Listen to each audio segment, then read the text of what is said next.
Pompey Sound, your hourly update from Fratton Park, sponsored by Piglet's Pantry, the home of award-winning and handmade food on the South Coast. Here's some interesting data from transfermarket.com. Let's take a look at how the championship table would shake out if we only counted matches from January 2025 onwards. Talk about a different story. You'd have Watford heading down, Plymouth staying up, what a turnaround, Millwall sneaking into the playoffs, and Portsmouth, who barely escaped relegation in real life, knocking on the door of the top six. The automatic spots still belong to Burnley and Leeds, though the Clarets would be sitting pretty with an unbeaten record. Coventry's looking sharp in third since Lampard took over from Robbins. Imagine if they'd faced Bristol City in the playoffs instead of Sunderland. Speaking of Sunderland, they've really fallen off, losing their last 5 and dropping to 8th. Portsmouth's just a point behind them in 7th, which is pretty remarkable, considering they were fighting relegation most of the year. Plymouth's looking much better under Muslick after the Rooney experiment, while Middlesbrough's form fell off a cliff. No wonder Carrick got the boot. Norwich has been a bit Jekyll and Hyde, scoring for fun but leaking goals like a sieve.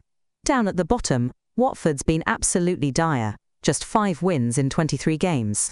Preston and Cardiff couldn't buy a win in 2025, which sent Cardiff down and nearly did the same to Preston. Luton and Derby couldn't find the net if their lives depended on it, with just 19 goals each. Funny how different things look when you slice the season this way, isn't it? Yeah, now let's just be very clear about this. This isn't one of those supercomputer predicts. None of us at Pompey Sound, and I dare say you, good listener, also suspected that there's any such thing as a supercomputer. Some places, I suspect, go down the pub and on the back of an envelope they write down a rough prediction of how the league's going to end up, and then they say it's gone through a supercomputer, and they're flattering themselves into comparing themselves to a supercomputer. And in a way, the human brain is a supercomputer. But let's go back to what we're talking about here, which is that if this is hard data, if you look at the league table since January 2025 through to the end, Pompey finished 7th. That means, of course, we hope that we've got a great deal more momentum going into this next season than a great many of the other clubs that we're going to be up against. Now, does that translate itself into better performances? In this case, we hope so. Does it translate itself into more goals scored and less goals conceded? Again, fingers crossed. Does it transfer itself into points won, which is everything? We're looking for 3 points at home and 1 point away, kind of on average, over the coming season. That would be absolutely fine. That would have us in the top half of the table, and we wouldn't give ourselves a fright by threatening to join the Premier League, because that would be a bridge too far. So, good news from that piece of data, which we saw published by the BBC. Well done there. Go to their website if you want to read it in full. We just played you a truncated version of it with the key bits left in, of course, namely the fact that Pompey finished 7th if the league had started on January the 1st of this calendar year. That's a nice little stat. The Yorkshire Post reports that Hull City are rebuilding their front line. They say Hull City are reportedly hopeful of landing Ollie McBurnie, despite reports of interest from his former clubs Sheffield United and Swansea City. A seasoned frontman, McBurnie has registered 44 goals in the Championship across spells with the Blades and the Swans. He left Bramall Lane last year, making his first overseas venture with a surprise move to Spanish outfit Las Palmas. Despite settling well in Spain, Las Palmas suffered relegation from La Liga, and doubt has been cast upon McBurnie's future. Sheffield United and Swansea have both been credited with interest in the Scotland capped attacker, as have Celta Vigo.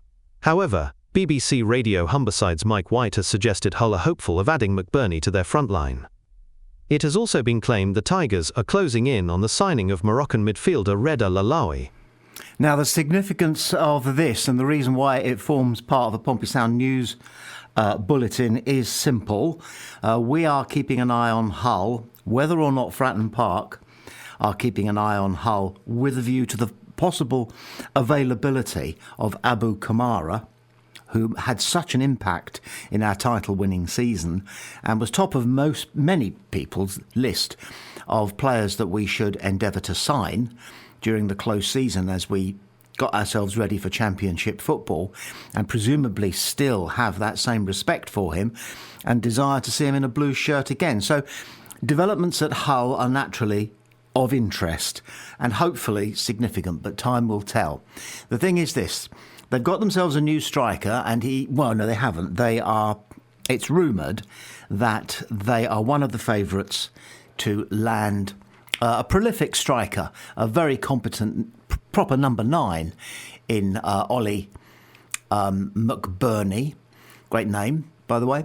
As is that of Moroccan right-sided midfielder Reda Laloui, who, it's reported in places, has already signed on the dotted line for Hull and becomes, as a right-sided midfielder, come winger, then he becomes competition for Abu Kamara.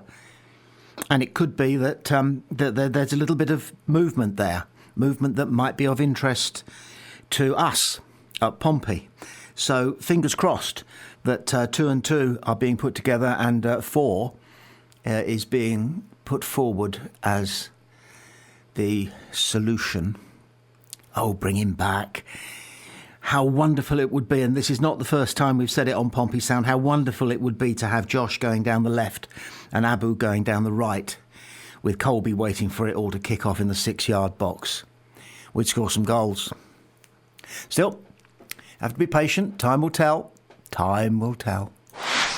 The official Portsmouth FC website has published a very useful collection of dates for next season. After the conclusion of the 2024-25 campaign last month, the highly anticipated fixture release day for the 2025-26 season is approaching. This takes place on Thursday, June 26th, with fixtures released at 12 p.m. All Sky Bet Championship, Sky Bet League 1 and Sky Bet League 2 teams will find out their schedule for the new campaign.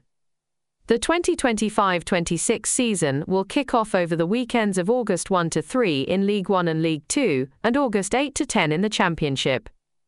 The scheduled 46 rounds of league matches will take place across 33 weekends, 9 midweeks and 4 bank holidays in the Championship, with Leagues 1 and 2 playing over 33 weekends, 5 midweeks and 8 bank holidays and international breaks.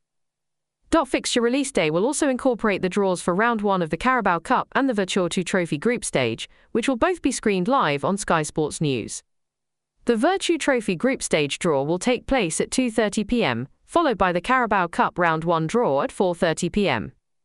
Be ready for fixture release day by syncing your calendar with the EFL's equals. Fixtures will automatically drop into your phone's calendar when they are announced.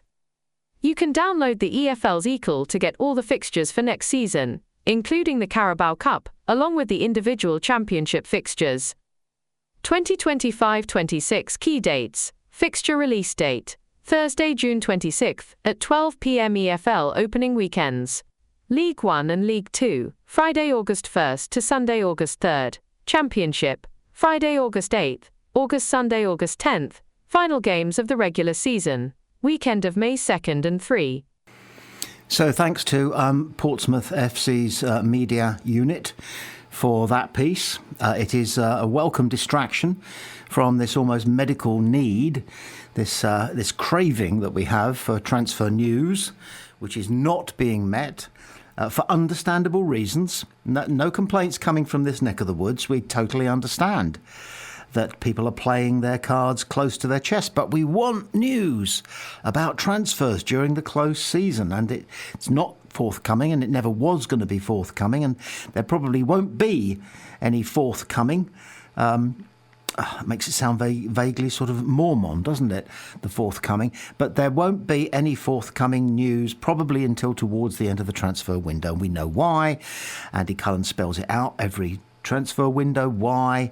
Because of, as Rich Hughes puts it, all of the moving parts that have to be brought together. So we're just going to have to sit on our hands, really, sit on our thumbs and wait. But we can start to make some plans. For example, the season kicks off on August the 1st to the 3rd in League 1 and League 2, and then August the 8th and the 10th in the Championship. and my wife's birthday is August the 4th. So it's right in the middle of the start of the season, League One and League Two, and then the start of the season, the Championship. So I can gauge from that my wife's birthday is the Monday of this year, and I'll earmark that because you don't want to forget. You don't want to miss the card or the bunch of flowers or whatever. And by the way, it's Dad's Father's Day on Sunday.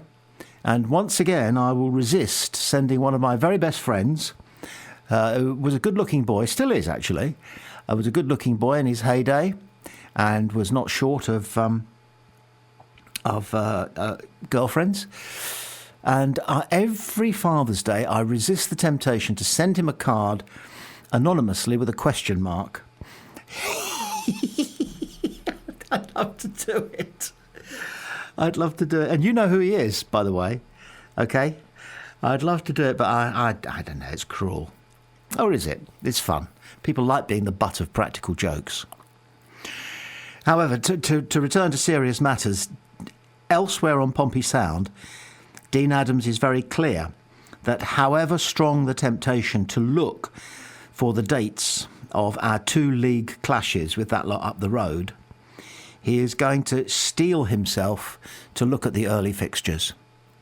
Because I don't think anyone's in any doubt that the apparently stumbling start that we had to our first season back into the Championship was very largely down to the fact that we had a very difficult fixture list to begin with.